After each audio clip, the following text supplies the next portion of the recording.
आप सभी प्यारे बच्चों का एक बार फिर से स्वागत है। आज हम कल हुए सीजी टेट के लिए कक्षा 6वीं से 8वीं के मैथ्स के पेपर को सॉल्व करेंगे। मैं केवल क्वेश्चन ही सॉल्व नहीं करूंगा बल्कि डिटेल के साथ साथ उन सारे प्रश्नों के शॉर्ट तरीके ही बताऊंगा। अधिक से अधिक शॉर्ट तरीके बनाने की कोशिश करेंगे। एक बात कहना चाह रहा हूं, कल आपने जब एग्जाम दिया होगा तो आपने देख ही लिया होगा कि आने वाले शिक्षक भर्ती परीक्षा में भी इसी पैटर्न के, इसी स्टैंडर्ड के क्वेश्चन आएंगे और वहां भी समय की कमी होगी।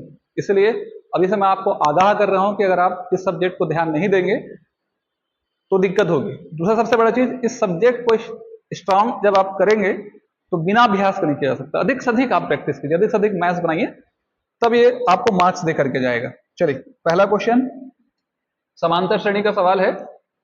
1/2, 3/4, 7/8, 15/16 के पहले n पदों का जोड़ निकालना है। इस सब क्वेश्चन को जब आप बनाते हैं तो एक चीज समझिएगा, इस क्वेश्चन को बनाते समय आपको सीधे समांतर श्रेणी का फॉर्म नहीं दिया है, उसे आपको समांतर श्रेणी के रूप में कन्वर्ट करना पड़ेगा, उसका बनाना पड़ेगा। तो हम लोग ऐसा बिल्कुल नहीं बनाएंगे, हम लोग शॉर्ट में बनाएंगे। 1/2 धन 3/4। देखिए, आपको एक सीरीज दी गई है जो सीधे समांतर श्रेणी को एक्सप्रेस नहीं करता है। तो हम क्या करेंगे, मैं ऑप्शन को पकड़ूंगा, चौथा ऑप्शन इसमें है, चौथा ही ऑप्शन इसका सही आंसर है। 2 का घात -n, ध्यान रखिएगा, +n-1। इस पूरे पार्ट में अगर मैं n का मान 1 रखता हूं, मतलब मैं एक पदों को जोड़ रहा हूं। देखिए, जो पहला पद है उसका जोड़ आ रहा है हमारा 1/2। अब इसमें n का मान 1 रख दीजिए, है ना। n का मान 1 रखेंगे, 2 का घात -1, यहाँ +1 और यहाँ -1 एक कैंसिल होगा, 2 घात -1 आएगा, इसे नीचे ले जाएंगे तो 1/2 घात 1 आएगा, और 1/2 घात ही 1 हमारे पहले पद को जोड़ के एक्सप्रेस करता है। हो सकता है कि कुछ और ऐसे ऑप्शन होंगे जहां n का मान 1 रखने पर वहां भी 1/2 आएगा। तो इससे बचने का तरीका यह होता है, 2 स्टेप में आ जाएगा सवाल हमारा। आप क्या कीजिए, 2 पदों को जोड़िए। यानी अगर मैं 1/2 + 3/4 को अगर मैं जोड़ता हूँ, लघुत्तम निकालूंगा 4, 2 से भाग करूंगा, 4 को 2 बार जाएगा तो 1 कम 2, 4 से भाग करूंगा 3, तो यहाँ पर आ रहा है 5/4। अब आप देखिए, इस क्वेश्चन को बनाते समय आप अगर चौथे ऑप्शन को पकड़ेंगे, 2 का घात -n +n-1, और इस वाले पार्ट में अगर n का मान 2 रखते हैं तो 2 का घात -2 + 2 -1, यहाँ नीचे आएगा तो 1/2 का घात 2 हो जाएगा, 2 में 1 जाएगा तो 1 होगा। सॉल्व कीजिए, 1/4 + 1/1, एलसीएम निकालेंगे, ध्यान रखिएगा, 1/4 + 1/1, तो एलसीएम निकालेंगे, सॉल्व करेंगे तो 5/4 आएगा। तो ये वेरीफाई कर जाएगा, यही हमारा सही आंसर। इस प्रकार का कोई भी सवाल जिसमें आपको n पदों को जोड़ पूछता है, एक सवाल यहां से आता ही है समांतर श्रेणी से, तो आप सीधा सीधा ऑप्शन पकड़ेंगे, n का मान 1 रखेंगे। देखिएगा, n का मान किस ऑप्शन में 1 रखने पर उसके पहले पद का जोड़ 1/2 आ रहा है। अगर ऐसा एक से अधिक ऑप्शन है तो आप n का मान 2 रखिए, 2 पदों का जोड़ यहाँ 5/4 आ रहा है। चौथा ही ऑप्शन ऐसा है जिसमें n का मान आप 2 रखोगे तो 5/4 आएगा, बाकी में नहीं आएगा। चलिए, नेक्स्ट क्वेश्चन।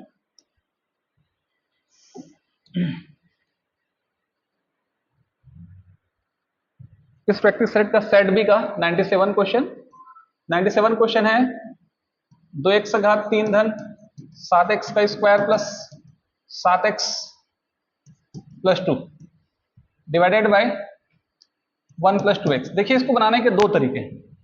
एक तो आप गुणनखंड के मेथड का प्रयोग करके क्वेश्चन को बना सकते हैं, पहला तरीका ये है। लेकिन आप गुणनखंड का प्रयोग करके इस क्वेश्चन को बनाएंगे तो इसका लेंथ बहुत बड़ा बनेगा। तो उसका एक तरीका मैं आपको और बता रहा हूं, आप कुछ मत कीजिए, 2x + 1 से डिवाइड कर दीजिए। जब भी ऐसा सवाल आएगा आपको, अगर आपके पास कोई सवाल ऐसा दिया है जिस सवाल में, ठीक है, ध्यान रखिएगा, आपको कोई ऐसा सवाल दिया है जिस सवाल में गुणनखंड तोड़ने में आपको परेशानी हो रही है, तो ऐसी अवस्था में आप क्या करेंगे, उस क्वेश्चन को बनाते समय आप क्या कीजिए, सीधा सीधा हर से अंश को डिवाइड कर दीजिए। आपका आंसर वहां पे आसानी से क्या होगा, निकल जाएगा। देखिए, 2x + 1 से हम डिवाइड करते हैं, तो जब 2x + 1 से आप डिवाइड करेंगे तो 2x गुणा मैं कितनी बार करूं, तो 2x³ आए, तो आप गुणा करेंगे कितनी की बार, आप गुणा करेंगे x² बार। x घात 2 गुणा मैं 2x से करूंगा तो क्या हो जाएगा, 2x घात 3, x पर गुणा मैं 1 से करूंगा तो क्या हो जाएगा, x का घात 2। अब घटे गए, घटते साइन बदलता है, आप जानते हैं, ये माइनस हो जाएगा, 7 में 1 जाएगा तो कितना बचेगा, 6x का स्क्वायर, यहां से उतरेगा 7x। अब इसका जो पहला पद है 2x, 2x में क्या गुणा करें कि 6x का स्क्वायर हो जाए, तो आपको गुणा करना पड़ेगा कितने का, यहाँ पर 2 है तो ध्यान रखिएगा 2 ऑलरेडी है हमारे पास, तो हम क्या करेंगे यहाँ से 3 से गुणा करेंगे। ध्यान रखना 3x से गुणा 2x करेंगे तो 3 दूनी 6x स्क्वायर हो जाएगा। अब इस 3x से गुणा आपको 1 से भी करना पड़ेगा, तो क्या होगा प्लस 3x। जैसे ही आप घटाएंगे साइन बदलेगा, प्लस का माइनस होगा, एक कैंसिल होगा, साथ में 3 जाएगा तो कितना बचेगा 4x, और यहां से क्या उतर जाएगा आपका 2। फिर अगले स्टेप में आप जाएंगे,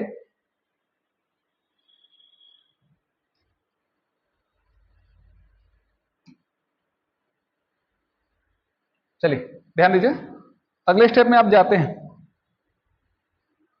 तो ऐसे कंडीशन पे देख लीजिए, पहला स्टेप है हमारा पहला स्टेप है 4x, इसमें सिर्फ मुझे 2 का गुणा करना पड़ेगा, 2 दूनी कितना हो जाएगा 4x और 2 एकम 2, तो ये क्या हो जाएगा कैंसिल। यानी एक तरह से मैं कह सकता हूं कि सीधा सीधा यही मेरा क्या हो जाएगा आंसर हो जाएगा। एक तरह से हम कह सकते हैं कि x square plus 3x plus 2, इसके हिसाब से अगर मैं चलता हूं तो ध्यान रखिएगा यहां से x square plus 3x plus 2, x square plus 3x plus 2, x square plus 3x plus 2, ये मेरा सही आंसर है, ऑप्शन नंबर सी। ठीक है, चलिए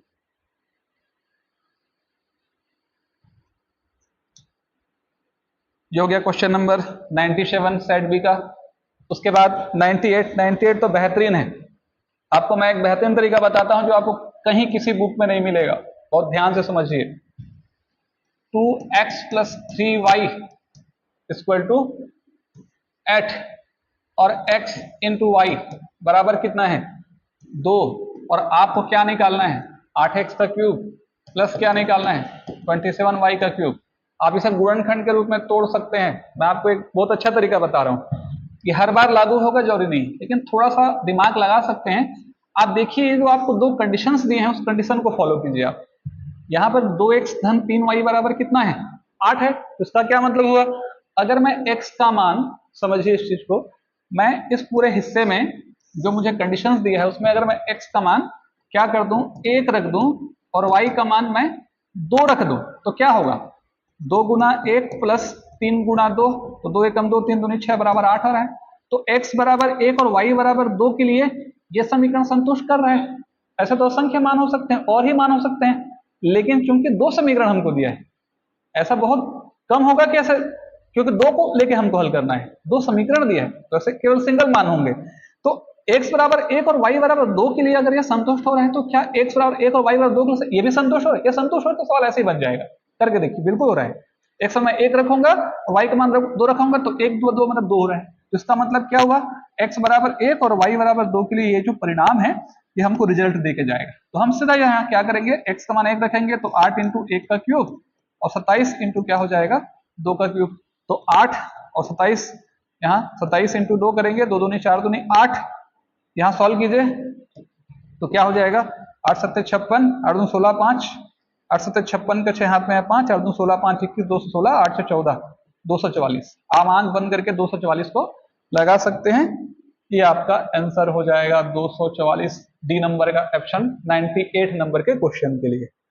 आप चाहें तो गुणनखंड का प्रयोग करके भी लगा सकते हैं। आप जैसे इस सवाल को बनाएंगे ना तो 2x plus 3y equal to अगर 8 है तो दोनों पक्षों में घात 3 ले लीजिए, और घात 3 ले लीजिए, a प्लस बी पूरे का होल क्यूब का फार्मूला इंक्लूड करेंगे, a cube plus b cube plus 3 ab bracket में a प्लस बी, और सॉल्व करेंगे तो आपका आंसर वहां से निकल जाएगा। अब उसका प्रयोग करेंगे तो भी वहां पर आपका आंसर उतना ही आएगा, ध्यान रखिएगा। चलिए आगे बढ़ते हैं, उसके बाद सीधा पहुंच जाइए क्वेश्चन नंबर 99। क्वेश्चन नंबर 99 आपको सॉल्व करना पड़ेगा, उसके बगैर नहीं बनेगा।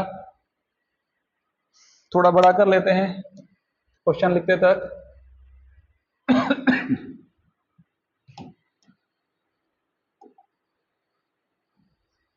9 का घात n मल्टीप्लाई 3 का घात 2 मल्टीप्लाई 3 का घात n माइनस 27 का घात n डिवाइडेड बाई 3 का घात 3m इंटू 2 का घात 3 इक्वल टू कितना है 1/27। ठीक है, चलिए इस क्वेश्चन को हम सॉल्व करेंगे।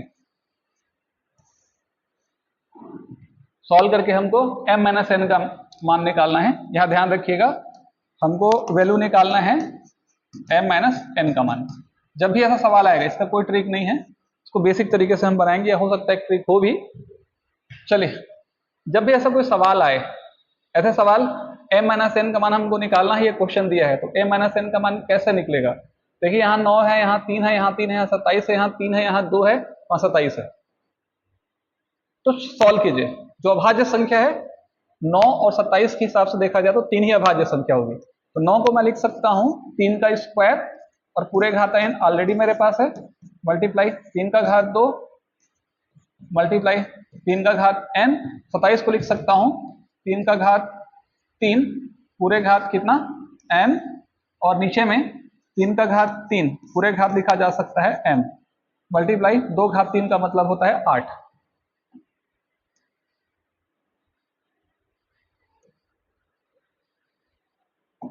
चलिए, अब क्या करेंगे, आप देख सकते हैं, सॉल्व कीजिए। तो 3 का घात यहां से 2n मल्टीप्लाई 3 का घात यहां हो जाएगा 2 मतलब 9, और यहां 3 का घात कितना n, मल्टीप्लाई यहां से 3 का घात माइनस 3 का घात कितना है 3n डिवाइडेड बाई 3 का घात 3n मल्टीप्लाई 8। यहां से देखिए 3 का घात 2n 3 का घात 1n जुड़ के 3 का घात 3n हो जाएगा, और 3 का घात 3n हम कॉमन निकाल देंगे यहां से, तो यहां बचेगा, ये मल्टीप्लाई के फॉर्म में है, यहां बचेगा 9 और यहां बचेगा 1, और नीचे में ऑलरेडी आप देख सकते हैं 3 का घात 3m है और मल्टीप्लाई कितना है 8। इसके बराबर के उस तरफ 1/27 है, इसे ध्यान रखिएगा आप। अब देखिए 9 में 1 घटेगा तो 8 बचेगा, 8 से 8 कैंसिल हो जाएगा। ये 3 का घात ऊपर में बचा है 3n और नीचे में बचा है 3 का घात कितना 3n। 1/27 को मैं लिख सकता हूँ 3 का घात 3। अब आप नीचे ले आइए इसको, तो 1 क्या हो जाएगा 3 का घात 3m नीचे आएगा तो 3 का घात 3n माइनस में होगा, तो ये घट जाएगा 3 का घात माइनस 3n, और यहाँ 1/3 का घात कितना 3। अब कंपेयर करेंगे तो 1/3 का घात क्या हो जाएगा 3m माइनस 3n बराबर 1/3 का घात कितना होगा 3। आधार समान है, बराबर का चिन्ह है, इसीलिए यहां जब सॉल्व करेंगे तो 3m माइनस 3n बराबर हो जाएगा 3। 3 कॉमन निकाले काट देंगे तो m माइनस n बराबर हो जाएगा 3, 3 से 3 कटेगा तो m माइनस n का उत्तर किसके बराबर हो जाएगा 1 के बराबर। यही मेरा क्या हो जाएगा फाइनल आंसर।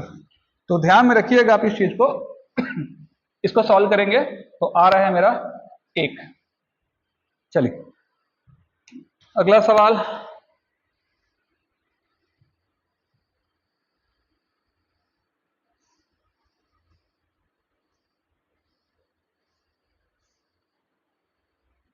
Question number 100। 2 का स्क्वायर 4 का स्क्वायर 6 का स्क्वायर और हमको जाना है 20 के स्क्वायर। इसको मैं ऐसा लिख सकता हूं 2 मल्टीप्लाई 1 पूरे का होल स्क्वायर लिख सकता हूं, 4 को लिख सकता हूं 2 गुणित 2 पूरे का होल स्क्वायर लिख सकता हूं, 6 को मैं 2 गुणा 3 पूरे का होल स्क्वायर लिख सकता हूं। इसको आप आगे बढ़ाइए, कहां तक जाएगा ये 2 गुणा 10 पूरे का होल स्क्वायर तक जाएगा। अब आप देख सकते हैं 2 गुणित 1 का स्क्वायर 2 गुणित 2 का स्क्वायर 2 गुणित 3 का स्क्वायर 2 गुणित 10 तक का स्क्वायर, तो 2 का वर्ग सब में है, तो 2 का वर्ग मल्टीप्लाई 1 का स्क्वायर 2 का वर्ग मल्टीप्लाई 2 का स्क्वायर, इस तरीके से आप निकलेगा और जाएगा 2 का वर्ग गुणित 10 का घात 2 तक। 2 घात 2 का मतलब होता है 4, तो 4 सबसे बाहर आ जाएगा, अंदर में बचेगा यहां से 1 का वर्ग है 1 का वर्ग 2 का वर्ग और लास्ट जाएगा कहां तक 10 के वर्ग तक, तो यहाँ 4।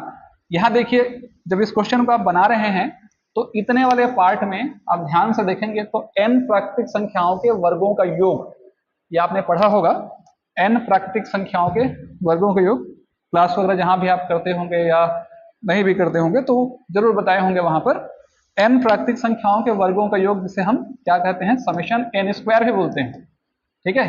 n प्राकृतिक संख्याओं के वर्गों का योग का सूत्र होता है n plus 1 2n plus 1/6। प्राकृतिक मतलब शुरू से शुरू होकर के, है ना। तो यहां से देखिए आप 1 से शुरू होकर के 10 तक जा रहे हैं, तो यहाँ पर मैं 10 रखूंगा, इनके हमें 10 गुणित 10 और 1 11 और 10 दूनी 20 और 1 कितना 21 भागित कितना होगा 6, 2 पंचे 10 2 तिया 6 3 सत्ते 21, यानी यहाँ पर इतने का जो उत्तर है वो आएगा 5 गुना 11 गुना 7। अब देखिए ये जो पार्ट है इसे मैं यहां रखूंगा, जब यहां रखूंगा तो 4 मल्टीप्लाई क्या हो जाएगा 5 गुना 11 गुना 7, तो 4 पंचे 20, 11 से 70, 70 गुणित क्या करेंगे आप 20 करेंगे, तो 1 0 2 7 14, 2 7 14 और 1 15, 1540 मेरा क्या हो जाएगा आंसर हो जाएगा। तो ध्यान रखिएगा इसका आंसर हो जाएगा डी नंबर का। चलिए नेक्स्ट 100 नंबर क्वेश्चन हो गया।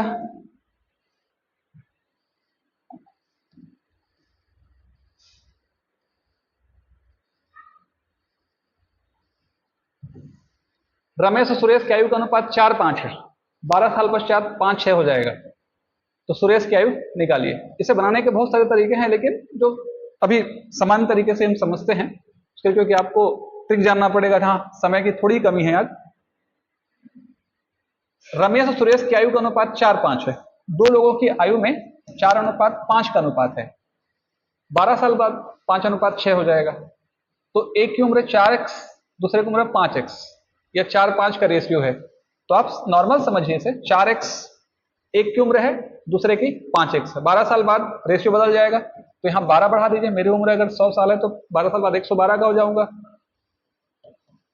मेरी उम्र 24 साल है तो 10 साल बाद 34 का हो जाऊंगा, 4 1 12 5 1 12, तो 12 साल के पश्चात क्या हो जाएगा रेशियो 5/6 हो जाएगा, फिर गुणा कीजिए 5 5 25x, 12 5 60 और 6 24x, 12 6 72, सॉल्व कीजिए 24x आगे घट जाएगा तो 25 24 जाएगा तो 1x, 72 में 60 घटेगा तो 12, तो x का मान क्या हो जाएगा 12, और मुझे चाहिए किसकी उम्र सुरेश की, सुरेश मतलब सेकंड वाला, मतलब ये वाला हिस्सा, इसको तो आपने 5x माना है, तो 5 गुणित 12, तो 12 पंचे कितना हो जाएगा 60, तो सुरेश की उम्र ध्यान रखिएगा कितने साल 60 साल, डी ऑप्शन। ये हो गया 101 नंबर का क्वेश्चन।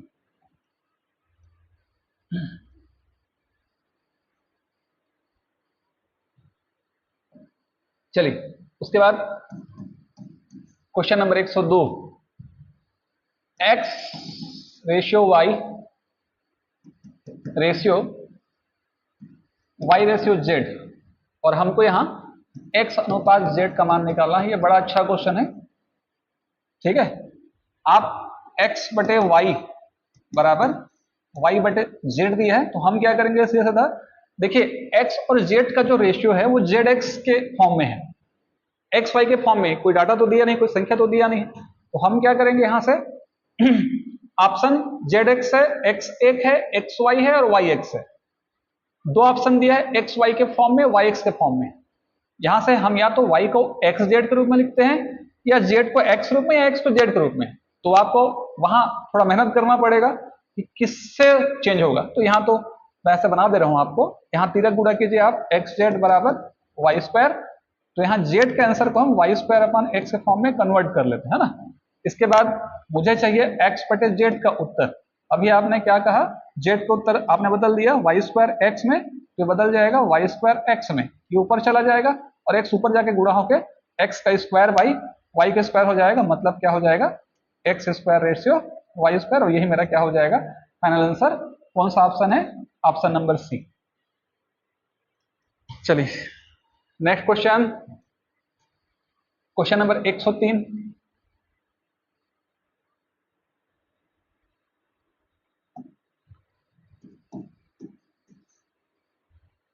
एक ट्रेन जिसकी लंबाई 600 मीटर है, एक ट्रेन है जिसकी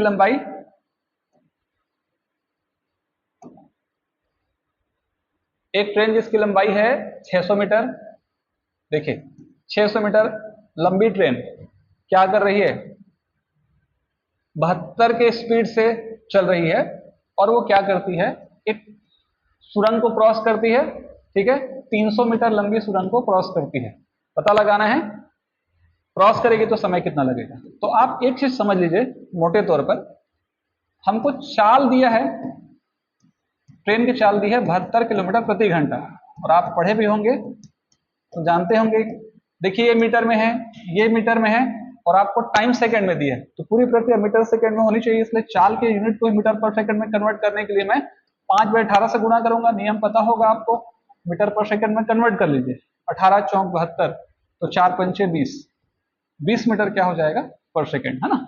चाल है हमारा 20 मीटर पर सेकंड। ये जो चाल है 20 मीटर पर सेकंड, ध्यान दीजिएगा इस चीज को, ये ट्रेन की चाल है। स्पीड इक्वल टू होता है डिस्टेंस अपॉन टाइम। थोड़ा सा फास्ट बना रहा हूं, समय थोड़ा सा कम है आज। Speed equal to distance upon time. अगर कोई सवाल समझ में नहीं आए तो वापस एक बार रिवाइंड कीजिएगा। Speed equal to distance upon time. Train 20 की स्पीड से चल रही है, कितना डिस्टेंस कवर हो रहा है। जब एक ट्रेन एक खंभे को एक सुरंग या प्लेटफॉर्म को क्रॉस करती है, तो ट्रेन की लंबाई के साथ सुरंग या प्लेटफॉर्म की लंबाई जुड़ जाती है, यानी टोटल चलेगी दूरी ट्रेन की लंबाई और सुरंग की लंबाई के जोड़ के बराबर होगा। तो 20 की स्पीड से चलने वाली ट्रेन 600 प्लस 300 के डिस्टेंस को कवर करेगी, और कितना टाइम लगेगा उसे निकालना है मुझे। यहाँ ध्यान रखिएगा 20 इंटू टी बराबर हो जाएगा 900। इसे काट दीजिए यहाँ से तो 45, यानी कहने का मतलब उसे 45 सेकेंड लगेंगे इसे क्रॉस करने में, ए ऑप्शन, सुरंग को क्रॉस करने में। ये हो गया हमारा 103 नंबर का क्वेश्चन। चलिए क्वेश्चन नंबर 104।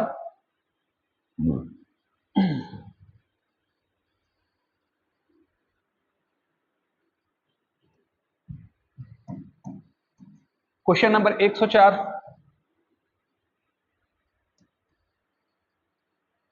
दो संख्याएं, एक संख्या की क्रमशः 20% और 50%। पहली संख्या दूसरी संख्या की कितनी परसेंट है। दो संख्याएं दी गई हैं, मान लो एक संख्या x है, एक संख्या y है और एक संख्या z है। हालांकि इसे बहुत आसानी से बना सकते हैं, फिर भी दो संख्याएं, एक संख्या की 20% और 50% है।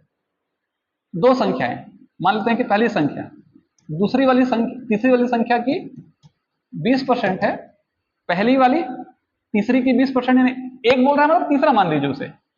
पहली संख्या एक संख्या की और दूसरी संख्या एक संख्या की 20% 50%। तो एक संख्या मतलब मान लेते हैं कि कोई तीसरा नंबर होगा, तो पहली संख्या तीसरे की 20% है और दूसरी संख्या तीसरे की 50% के बराबर है। आगे क्या कहानी कह रहा है वो कह रहा है पहली संख्या दूसरी की कितनी परसेंट है, यानी पहली संख्या दूसरी संख्या का कितना परसेंट है, एक्स वाई का कितना परसेंट है। जहां भी का की के, पहले तुम्हारे चाचा चॉकलेट देते थे, ठीक है, अब जब से का की आई है घर दो भागों में बढ़ गया, मजाक कर रहा हूं। मान लीजिए फिर भी कि का, जहां भी का की आएगा दो भाग में बटेगा। एक्स वाई का कितना परसेंट, जहां भी का शब्द रहेगा नीचे रहेगा, तो एक्स वाई का कितना परसेंट है। तो यहां हम क्या करेंगे, Z multiply 20% divided by Z multiply 50% into कितना 100, है ना। तो ये खत्म हो जाएगा, परसेंट से परसेंट खत्म हो जाएगा, 50 दूनी 100, 20 दूनी कितना 40%। तो यहां से मेरा आंसर निकल जाएगा कितना परसेंट, 40%, सी आंसर। चलिए नेक्स्ट क्वेश्चन को बढ़ते हैं। मैंने आपको पहले भी बोला है कि ये यात्रियों का राजकुमार ह्वेनसांग जैसा है, ये राजकुमार है व्यापम पीएससी का। इस क्वेश्चन को बहुत बार व्यापम पीएससी ने पूछा है और फेवरेट क्वेश्चन है और बहुत इजी भी है। मैंने इसके 3 तरीके पिछली वीडियो में बताए थे, लाभ और हानि का वीडियो देखिए आप जाके, वहां पे मैंने 3 क्लास लिया है, तीसरा अपलोड हो जाएगा शाम तक, तो आप देखेंगे ये सारे क्वेश्चन आपको मिलेंगे वहां पर। 60 पुस्तक का क्रय मूल्य, 60 पुस्तक का क्रय, 60 का क्रय मूल्य कैसा बोल रहा है, 40 के विक्रय मूल्य के बराबर है। तो ऐसी अवस्था में लाभ हानि क्या होगा। तो मैंने आपको ट्रिक बताया था a minus b upon b into 100। क्रय के साथ जो वर्ड आएगा a है, विक्रय के साथ जो वर्ड आएगा b है। तो 60 माइनस 40 भागित 40 इंटू 100 आप सॉल्व करेंगे तो 20 भागित 40 गुणे 100, 20 दूनी 40, 50 तो 50%। तो ध्यान रखिएगा, सीधा सीधा आपका आंसर हो जाएगा कितना, 50%। चलिए नेक्स्ट क्वेश्चन की ओर बढ़ते हैं। एक समचतुर्भुज का परिमाप 160 है, एक विकर्ण की लंबाई 60 है, समचतुर्भुज का क्षेत्रफल क्या होगा।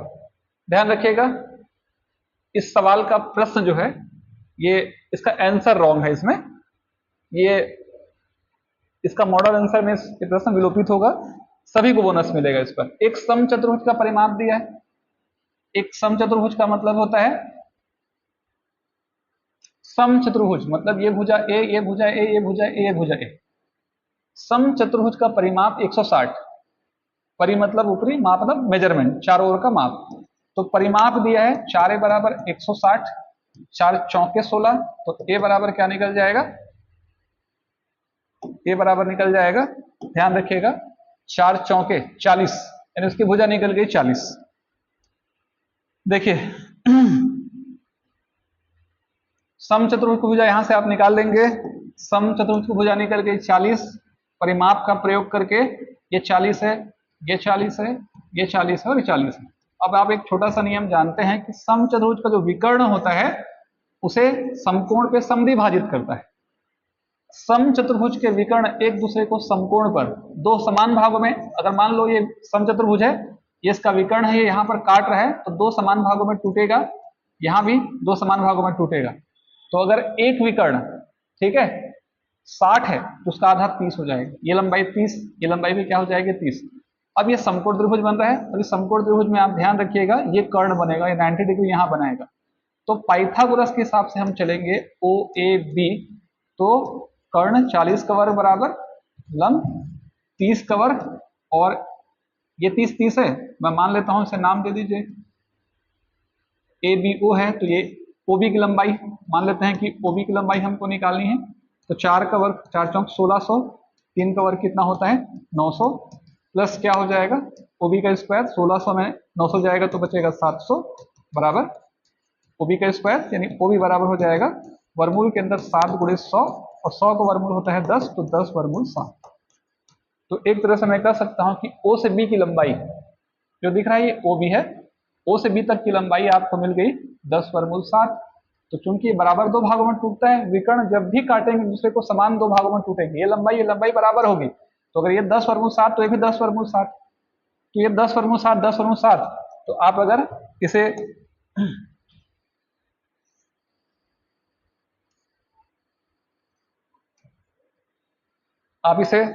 जोड़ेंगे 10 वर्गमूल 7, तो एक विकर्ण निकल जाएगा, जो पहला विकर्ण होगा वो निकल जाएगा 10 वर्गमूल 7, तो 10 वर्गमूल 7 हो जाएगा 20 वर्गमूल 7, और जो दूसरा विकर्ण है वो तो आपको पता है, दूसरा विकर्ण कितना है अपने को 60। हम जानते हैं कि सम चतुर्भुज का क्षेत्रफल जब विकर्ण की स्थिति दी गई हो तो होता है 1/2 d1 मल्टीप्लाई d2, 1/2 d1 है कितना 20 वर्गमूल 7, और d2 कितना है 60, तो 2 दहम 20, तो 10 छिक्का 60, तो 600 वर्गमूल क्या हो जाएगा 7।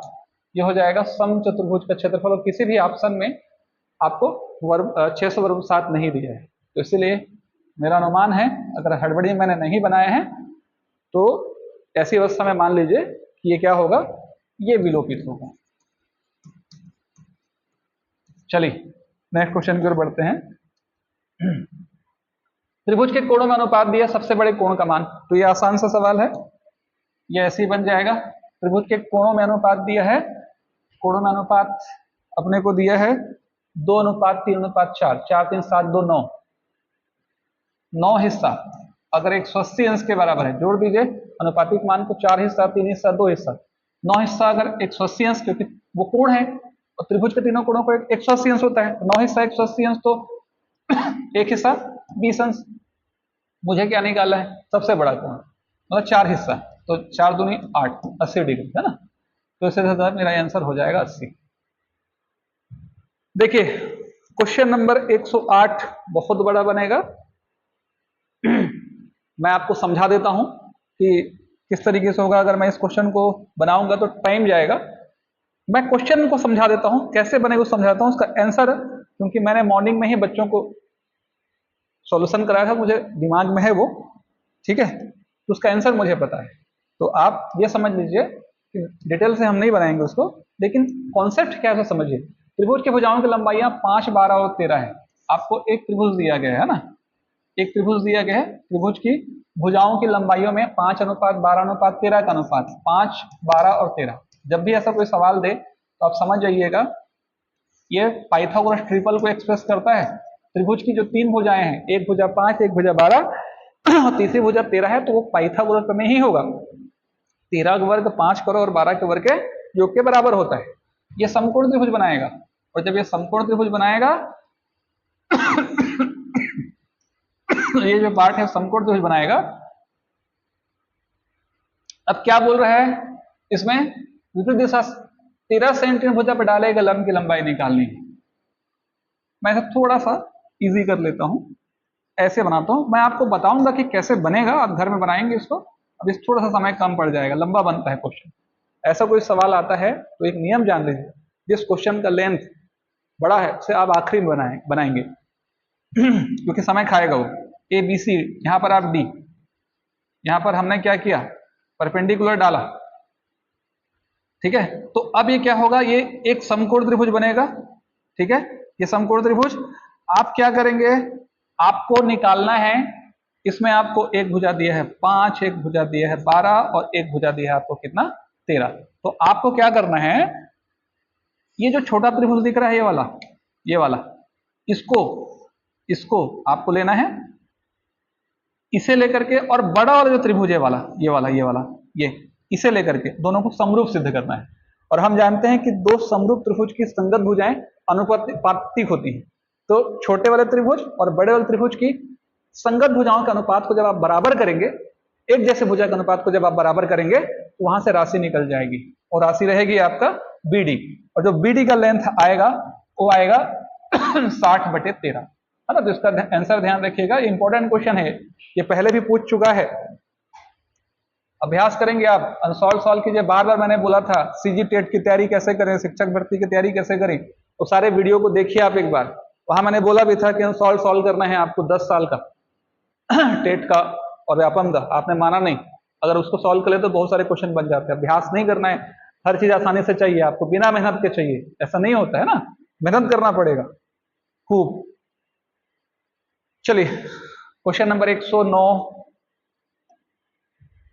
109 क्या बोल रहा है, एक कमरे के 4 दीवारों का क्षेत्रफल 216 है। एक कमरा है जिसके 4 दीवारों का क्षेत्रफल दिया है, ठीक है। जब भी कमरे की बात करेगा वो एक घनाभ की बात कर रहा है, ठीक है। चलिए, ये 4 दीवार है कमरे की, तो आपको 4 दीवारों का क्षेत्रफल दिया है। खैर अभी डायग्राम से समझाने का समय नहीं है। तो 4 दीवारी का क्षेत्रफल, 4 दीवारी का क्षेत्रफल, ठीक है, 216 है। कैसे निकलता है, 2 लंबाई धन चौड़ाई गुणित ऊंचाई बराबर 216। 2 लेंथ कितना है, लंबाई चौड़ाई की 2 गुनी है। चौड़ाई अगर x है तो लंबाई 2 गुनी है, और ऊंचाई कैसी है, ठीक है, 4 मीटर है, 216, ठीक है। सॉल्व कीजिए तो 4 दूनी 8 से कटेगा, 8 दूनी 16, 8 सत्ते 56, तो 3x बराबर 27, तो 3 9 27, x बराबर कितना, 9। तो x का उत्तर हो जाएगा 9। और मुझे क्या निकालना है, फर्श का क्षेत्रफल। तो जब x का मान 9 आ रहा है, इसका मतलब है ये फर्श है हमारा, ये फर्श है, ये होता है लंबाई, ये होता है चौड़ाई। तो यहाँ पे आप देखिए x का मान 9 रख रहे हैं, यहाँ रखेंगे तो 9 दूनी 18, इसकी लंबाई हो जाएगी 18 और चौड़ाई हो जाएगी 9। तो लंबाई गुणित चौड़ाई, इसका एरिया आपको फाइंड करना है, लेंथ इंटू ब्रेथ। तो लेंथ इंटू ब्रेथ का मतलब 18 गुणा 9, 18 9 होता है 162, मतलब 162 वर्ग मीटर। देखिए ऑप्शन कौन सा है, ऑप्शन नंबर सी, 162 वर्ग मीटर, ये हमारा आंसर हो जाएगा। आप वीडियो के लेंथ को देखिए, मैं वीडियो बना रहा हूं, मुझे भी नहीं पता है कि कितने समय में ये वीडियो कंप्लीट होगा। आप हिसाब लगाइए, मैं फास्ट बना रहा हूं, ट्रिक का प्रयोग कर रहा हूं।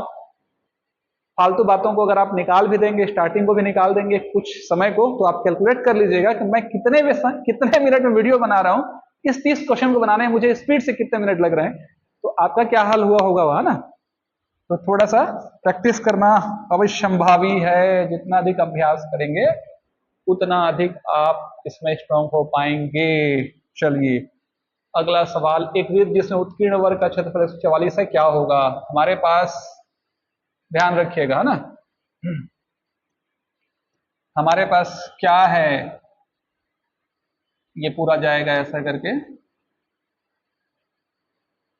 ठीक है। एक वृत्त का क्षेत्रफल जिसमें उत्कीर्ण वर्ग का क्षेत्रफल 144 है। देखिए एक वर्ग है जो वृत्त के अंतर्गत है। अगर समझ में नहीं आए किसी प्रकार का वर्ड, आप अंग्रेजी वर्जन पढ़िए, the area of the circle in which, आप एक्स्ट्रा बात मैं करूंगा तो समझ जाइएगा कि आप व्यापन के एग्जाम में दस्तखत कर रहे हैं, उतना समझ आ रहा है। The area of circle in which A square of area 144 centimetre inscribed is, मतलब वो एक सर्कल के अंदर में इंस्क्राइब्ड है, उसकी भुजाओं को टच, वर्ग की भुजाओं को टच करते हुए एक वृत्त बन रहा है ना, ऐसा करके। तो ऐसी अवस्था में आपको क्या करना है, अगर वर्ग का क्षेत्रफल अपने को दिया है कितना 144, तो वृत्त का क्षेत्रफल निकालना है। वर्ग का क्षेत्रफल होता है ए स्क्वायर बराबर होता है 144, तो ए बराबर हो जाएगा वर्गमूल के अंदर 144, 144 का वर्गमूल कितना होता है 12, तो उसकी भुजा निकल गई 12। देखिए ये 12 है, ध्यान रखिएगा ये 12 है, ये भी 12 है, तो ये कितना होगा, वर्ग जब बनता है तो उसका जो वृत्त का केंद्र है और वर्ग जो विकर्ण है वो लाई होते हैं एक दूसरे पे, है ना। यहाँ बनने वाला कोण कितना डिग्री का 90, ये 12 है और ये 12 है, ये 12 और ये 12। अब इस वाले पार्ट को आप देखिए, यहाँ पे ध्यान दीजिए, ध्यान से समझिए इस चीज को। ए वर्गमूल 2 किसी भी वर्ग के विकर्ण का सूत्र होता है। अगर ये ए है और अगर ए है तो इसकी लंबाई होती है ए वर्गमूल 2, मतलब क्या, ये लेंथ ए वर्गमूल 2 है तो 12 वर्गमूल 2 समझिए एक प्रकार से, तो ये विकर्ण हो जाएगा, ये ओ ए बी मान लीजिए, तो ए से बी का जो लेंथ है वो है 12 वर्गमूल 2, तो उसका आधा होगा ओ ए, उसका आधा होगा ओ बी, और वही वृत्त की त्रिज्या हो जाएगी। त्रिज्या कितनी हो जाएगी, 12 वर्गमूल 2 का आधा कितना 6 वर्गमूल 2, यानी आपने क्या निकाल लिया, आपने निकाल लिया वृत्त की त्रिज्या। अब वृत्त का क्षेत्रफल चाहिए, वृत्त का एरिया कैसे निकालते हैं, सूत्र होता है पाई आर स्क्वायर, मतलब क्या, पाई को 22/7, एरिया वो कितना है आंसर देख लीजिए, आंसर आपको दिया है पाई के रूप में, तो हमको पाई के वैल्यू को इनपुट वहां नहीं करना पड़ेगा, मतलब सीधा सीधा पाई इंटू आर स्क्वायर, तो आर निकला है हमारा कितना भैया 6 वर्गमूल 2 पूरे का होल स्क्वायर, 36, 6 का वर्ग, और वर्गमूल 2 को 2 गुणा करके 2 आ जाएगा, यहाँ से पाई, तो 36 दूनी कितना 72 पाई, 72 पाई देख लीजिए ऑप्शन नंबर बी।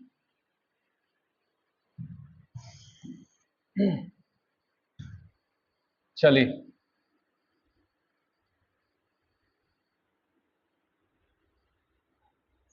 अगला क्वेश्चन है क्वेश्चन नंबर 111। एक लंबवृत्तीय बेलन के आधार का व्यास और ऊंचाई दी गई है, संपूर्ण पृष्ठ निकालना है। ये लंबवृत्तीय बेलन है, आधार का व्यास ध्यान रखिएगा, आधार का व्यास 14 है, तो उसका आधा कितना हो जाएगा 7, त्रिज्या 7 हो जाएगी, और क्या दिया है ऊंचाई 12 है, तो ऊंचाई 12, त्रिज्या 7, ऊंचाई 12, और मुझे निकालना है बेलन का संपूर्ण पृष्ठ। संपूर्ण पृष्ठ किसी भी दी गई आकृति में जितने भी पृष्ठ होंगे सभी पृष्ठों के कुल क्षेत्रफलों का जोड़ संपूर्ण पृष्ठ कहलाता है। तो देखिए 3 प्रकार के पृष्ठ होते हैं, आपने गुड़ाखू डब्बा, पान पराग का डब्बा, मसाले का डब्बा, घी का डब्बा सब देखा होगा, है ना, उसमें 2 ढक्कन लगे होते हैं ऊपर ऊपर, तो एक एरिया आ जाएगा, ये एक एरिया, कौन सा एरिया है पाई आर स्क्वायर, एक एरिया है पाई आर स्क्वायर, और ये जो ये वाला पार्ट है, ये वाला पार्ट जो वक्र पृष्ठ कहते हैं, ये हो जाएगा 2 पाई आर एच। तो आप इनको जोड़ देंगे 2 pi r h plus pi r square और पाई आर स्क्वायर, तो 2 पाई आर एच, ये आपको याद होना चाहिए, मैं आपको ऐसा बना के बता रहा हूँ, वहां परीक्षा में बनाने के लिए नहीं बैठना है आपको ना, 2 pi are are plus H, कल्याण भाव हो जाएगा, तो 2 पाई को उत्तर 22/7, त्रिज्या कितनी है भैया 7, ऊंचाई कितनी है 12, 7 7 खत्म, 22 दूनी 44, 12 चौक 48, 12 चौक 48, 4 52, 528। तो ध्यान रखिएगा कुछ मिस्टेक हुआ है कहीं पे, थोड़ा सा यहाँ पर देख लेते हैं, 2 पाई आर सॉरी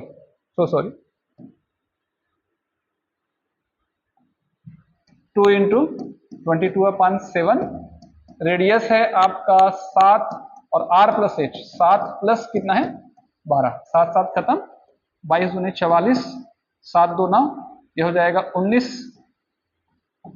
19 चौक 76 का 6, हाथ में 7, 19 चौक 76, 7 6 83, 7 6 13, 836।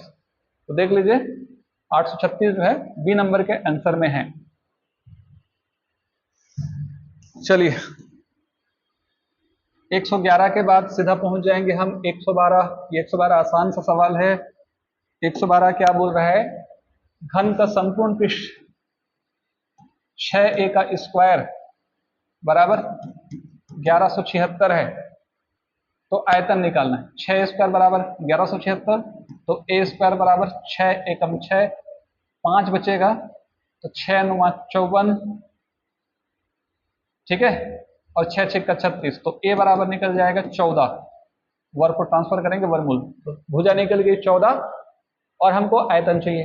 तो आयतन घन का सूत्र क्या होता है, a का क्यूब यानी 14 का क्यूब, तो 14 का स्क्वायर मल्टीप्लाई 14 कर लीजिए, 14 का स्क्वायर होता है 196, 196 को 14 से पूरा कीजिए, ठीक है, 14 छिक्का 84 का 4, हाथ में 8, 14 9 126 और 8 134 का 4, हाथ में 13, 14 एकम 2744। तो आंसर निकल जाएगा आपका कितना, 2744। चलिए ठीक है, नेक्स्ट क्वेश्चन। जो नेक्स्ट क्वेश्चन है इसे भी मैं पूरा नहीं बना रहा हूं, मैं आपको समझा देता हूं कैसा बनेगा, क्योंकि इसका सॉल्यूशन हम लोगों ने कर लिया है, इसलिए मुझे आंसर याद है। और आप घर में बनाएंगे। एक एबीसीडी एक चतुर्भुज है, डायग्राम में समझा देता हूं। एबीसीडी हमारे पास एक चतुर्भुज है, उस चतुर्भुज में AB 6 है, AB 6 है, BC 12 है, उसके बाद CD 15 है, उसके बाद फिर AD 7 है, और एक साइड दिया है BD 9 है। तो देखिए इसका क्षेत्रफल मुझे निकालना है। इसका क्षेत्रफल कैसे निकालूंगा मैं, तो देखिए ये दो हिस्सों में बटा हुआ है, ठीक है, दो हिस्सों में कैसे बटा है, यहां से आप देखिए ये एक पार्ट दिख रहा है आपको, और यहां से आप देखिए ये एक पार्ट दिख रहा है आपको, है ना। तो ये जो पार्ट आप देख रहे हो यहां से, ये एक त्रिभुज है इधर से, एक त्रिभुज है इधर से। तो ये इस त्रिभुज का क्षेत्रफल मुझे निकालना है, इस त्रिभुज क्षेत्रफल निकालना है, और दोनों को जोड़ दूंगा तो पूरे डायग्राम का क्षेत्रफल मुझे निकल जाएगा। तो क्षेत्रफल कैसे निकलेगा, आप कैसे निकालेंगे, हेरो का फार्मूला प्रयोग करके, है ना। एस बराबर, जैसे एक एग्जाम्पल दे रहा हूँ, 6 + 7 + 9, इन तीनों को जोड़ के 2 से भाग करेंगे, 6 7 13 9 22 का आधा कितना होगा, 11। अब यहाँ पर डायग्राम लगाएंगे, एस एस माइनस ए, एस माइनस बी और एस माइनस सी।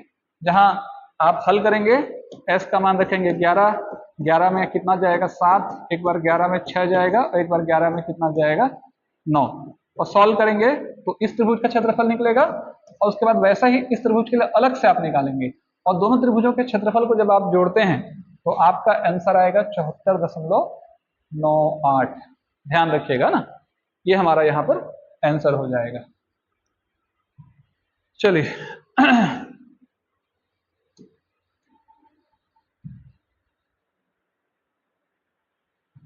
अगला क्वेश्चन बहुत इंपॉर्टेंट है। एक समद्विबाहु समकोण त्रिभुज का परिमाप। समद्विबाहु समकोण त्रिभुज मतलब एक ऐसा त्रिभुज है, ध्यान रखिएगा, एक ऐसा त्रिभुज है जिसकी समद्विबाहु समकोण, अगर दो भुजाएं समान होंगी तो उसका कर्ण उसका सामने ही होगा। समद्विबाहु समकोण त्रिभुज है। समद्विबाहु समकोण त्रिभुज का परिमाप दिया है, विकर्ण की लंबाई निकालनी है। मतलब आप इसे ऐसा ले लीजिए, ज्यादा बेटर रहेगा। समद्विबाहु समकोण त्रिभुज है जिसका परिमाप हमको दिया है। यहां से हम कैसे बनाएंगे, देखिए अगर ये a है, ये a है, तो आपको पता होना चाहिए, बार बार मैं समझा रहा हूं, ये वर्गमूल 2a होगा। पाइथागोरस प्रमेय का प्रयोग करके कर्ण को जब निकालते हैं, अगर एक भुजा a दूसरी भुजा a, तो उसका कर्ण हमेशा वर्गमूल 2a होगा। अब आपको परिमाप दिया है प्रश्न में, परिमाप कितना दिया है भाई, परिमाप दिया है हमको वर्गमूल 2 + 1। तो वर्गमूल 2 + 1, परिमाप का मतलब क्या होता है, ऊपरी भाग की भुजाओं की लंबाइयों का जोड़।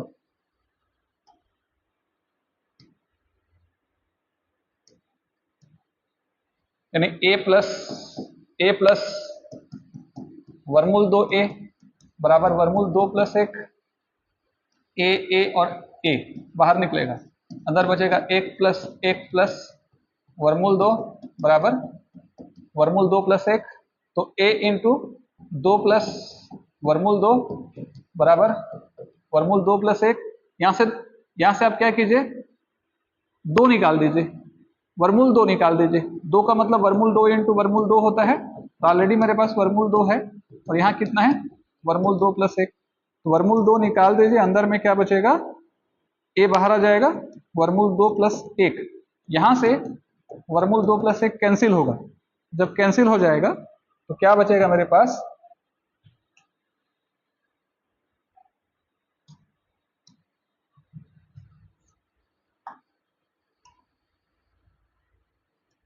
ध्यान रखिएगा यहाँ क्या बचेगा,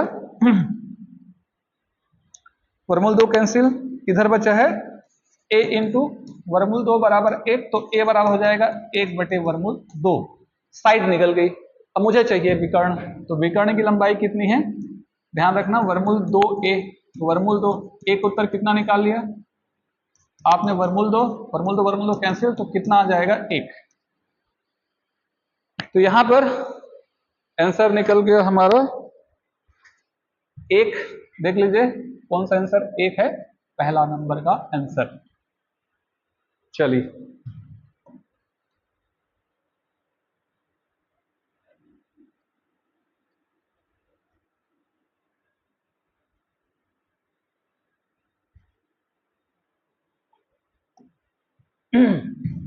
आयत के कर्ण उसकी भुजा से 2 गुना है आयत भुजाओं का अनुपात। एक आयत के कर्ण,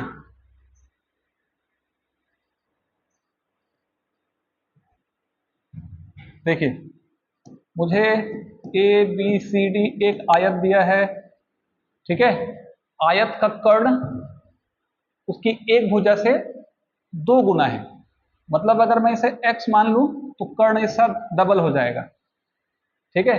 आयत का कर्ण उसकी 1/2 गुना है, भुजाओं का अनुपात निकालना है, 2 भुजाओं का अनुपात। तो आप क्या करेंगे, ये पाइथागोरस लगा लीजिए, मान लो ये y है, y आपको पता नहीं है, आपका आपने x माना है, इसे 2x माना है, तो आंसर x रूप में आना चाहिए। तो 2x पूरे का होल स्क्वायर पाइथागोरस लगाएंगे तो बराबर x स्क्वायर और यहाँ y square 4x square minus x square बराबर y स्क्वायर, तो y स्क्वायर बराबर कितना 3x का स्क्वायर, तो y बराबर क्या हो जाएगा वर्गमूल 3x का स्क्वायर, वर्गमूल 3 इंटू कितना x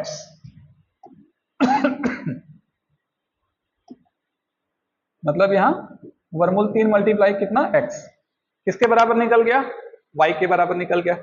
मतलब लंबाई, आपको प्रश्न में क्या पूछा है, एक भुजा 2 भुजाओं का अनुपात पूछा है, आयत का कर्ण उसकी एक भुजा से 2 गुना है, एक भुजा से, जिस भुजा से 2 गुना है वो भुजा पहले होनी चाहिए, इसलिए पहले x रखेंगे, उसके बाद फिर दूसरा क्या रखेंगे वर्गमूल 3x रखेंगे, ठीक है। और वैसे अगर आप देखिएगा कंफ्यूजन, वर्गमूल 1 वर्गमूल 3 और वर्गमूल 3 अनुपात 1 भी नहीं है, किसको पहले रखना है वो क्लियर है, 1 वर्गमूल 3 ही आएगा उनके बीच में अनुपात, तो हो जाएगा हमारा आंसर नंबर सी।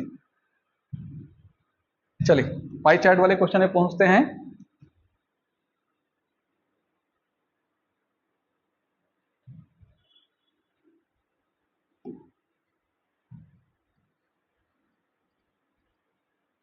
एक दो तीन चार, चलिए 1 96 1 68 96 68 112 और कितना है 84, और कंडीशन दिया है, इसे गणित, ये गणित को एक्सप्रेस कर रहा है, क्या कर रहा है कुल अंक 720 है, गणित में कितना अंक प्राप्त हुआ, कुल अंक देख लीजिए।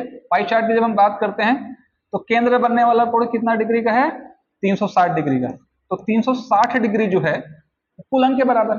हमने अंकों को पाई चार्ट के रूप में कन्वर्ट किया है, जो काम एक टेबल करता है वही काम एक सर्कल करता है एंगल के रूप में। तो टोटल 100% की बात की जाए, अंकों की बात की जाए तो टोटल अंक होगा 720, और जो 720 होगा वह 360 डिग्री के बराबर होगा। अंकों के हिसाब से देखेंगे 720 और डिग्री के हिसाब से देखेंगे 360, तो 360 डिग्री बराबर 720, तो 1 डिग्री बराबर कितना 2, तो 1 डिग्री 2 अंक के बराबर है।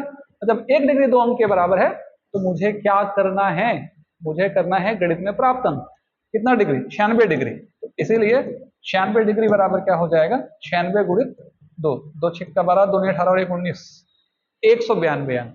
तो गणित में उससे क्या मिलेगा, 192 अंक मिलेगा।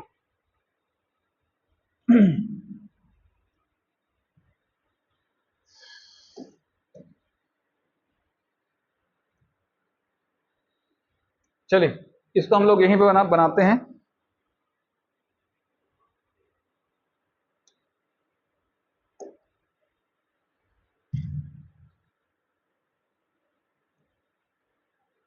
दिए गए पाई चार्ट में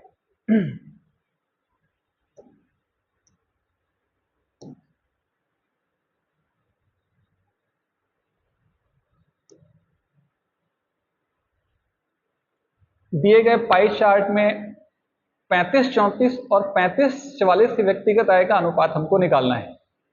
देखिए 25 से लेकर 34 तक की हम बात करेंगे, तो 25 से 34 का मतलब होगा ये वाला पार्ट 24%, और 35 से 44 की बात करेंगे तो ये पार्ट 20%। क्या बोल रहा है, 100% बराबर इतना ही, इसकी आवश्यकता नहीं पड़ेगी आपको। 25, 34 और 35, 44 के व्यक्तिगत आय का अनुपात, व्यक्तिगत आय का अनुपात, आय जो भी है हमको उससे क्या मतलब है। अगर मान लो आय x है तो x ले लीजिए, पहले 25-34 बोला तो 25-34 का रेशियो 24% है, 35-44 बोल रहे हैं उसका रेशियो, अगर कुल आय अगर x है, हम ये जो दिया है 2, 4, 9, 9, 4 अरब मानने की जरूरत नहीं पड़ेगी आप।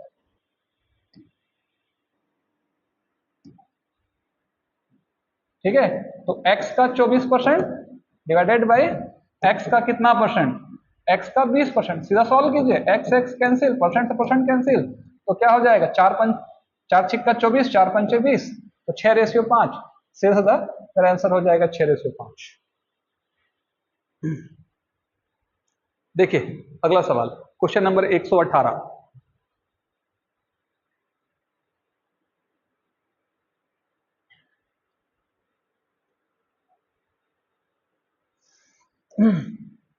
निम्न स्तंभ चित्र में किस देश की जनसंख्या दर जर्मनी से 25% अधिक है। आप इसे ऐसे बना सकते हैं, किस देश की जनसंख्या दर जर्मनी से 25% अधिक है।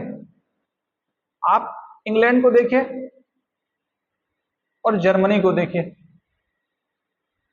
जर्मनी का 16 है, इंग्लैंड का 20 है, ऑप्शन पकड़ बना सकते हैं।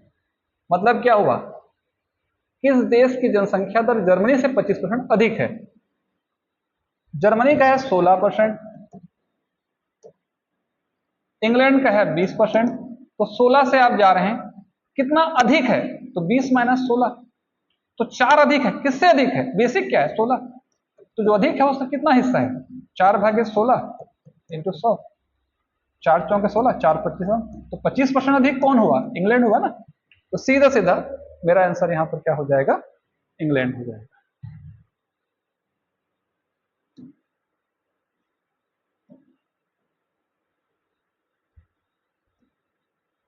चलिए लास्ट के 2 क्वेश्चन।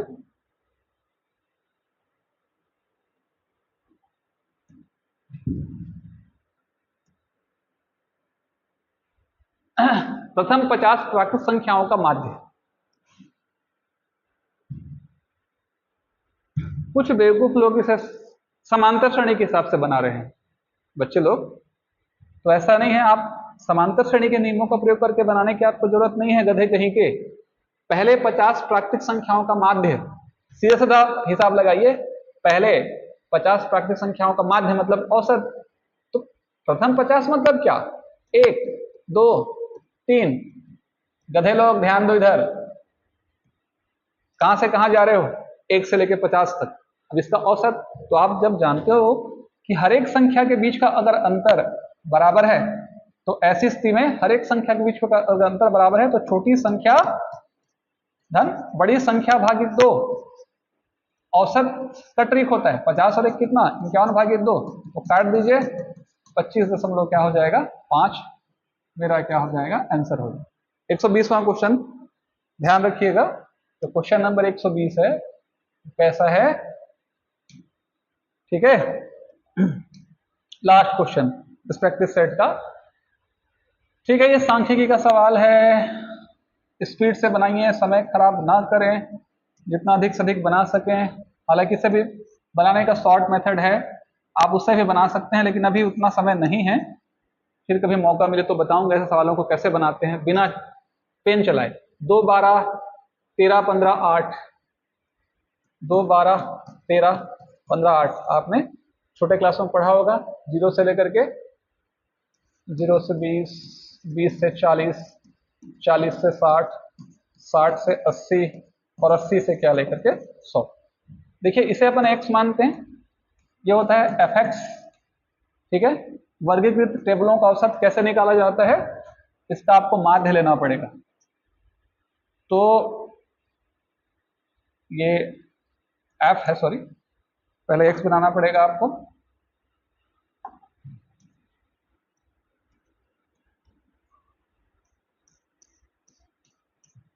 ठीक है, ये f है, आवृत्ति है। यहां से x निकालिए, 20 में 0 जोड़ेंगे 20 आएगा, उसका आधा क्या हो जाएगा 10, 40 20 60 का आधा 30, बस 20 का अंतर है, ले लीजिए। 10 20 30, 30 20 50, 50 20 70, 70 20 क्या 90। दोनों को जोड़ के 2 से भाग कीजिए, 20 और शून्य 20 का आधा 10, 40 20 60 का आधा 30, आगे खींच दीजिए। यहाँ जाएगा fx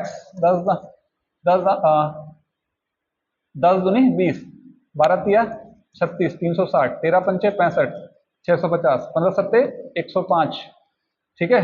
और 8 9 72, 720,